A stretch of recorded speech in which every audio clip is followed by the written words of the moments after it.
అన్న చెప్తుంటే నేను విన్నాను. జామ తోటలో కాపలా ఉన్నారంట ఒక ఫ్యామిలీ, పేదవాళ్ళు. 2-3 వారాల తల్లి మందిరంలో కనపడకపోతే సైకిల్ వేసుకుని వెళ్ళాడంట అన్న.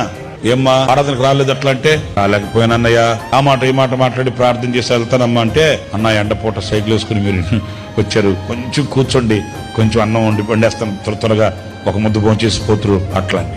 అంత అన్నం వండిందంట.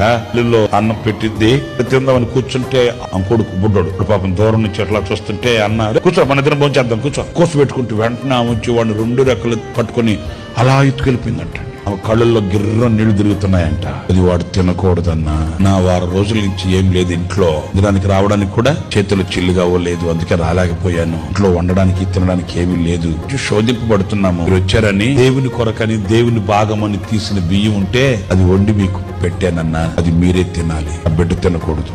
కాదమ్మా 2 రోజుల నుంచి కడుపు కట్టుకుని ఉండకపోతే ఈ బియ్యం ఉన్నాయి కదా, ఈ వండుకొని తిని ఆ తర్వాత వచ్చిన తర్వాత ఇవ్వచ్చు కదా. అమ్మో, దేవుడు నాకు ఇచ్చిన దానిలో దేవుని సన్నిధిలో ఉంచవలసిన ఆహారం అది నేను తినే ఆహారం కాదు. సరే ప్రార్థన చేసి వచ్చాడు సార్ అంట. తర్వాత ఏం జరిగిందో తెలుసా? దే జామ తోటని యజమాని దేశాలకు వెళుతూ నమ్మకంగా కొంతకాలంగా మీరు తోటను కాచుకుని ఉంటున్నారు కదా, దాన్ని తీసుకెళ్లి ఆ తోటను వాళ్ళ పేరు మీద రాసి ఇచ్చేసి వెళ్ళిపోయాడు.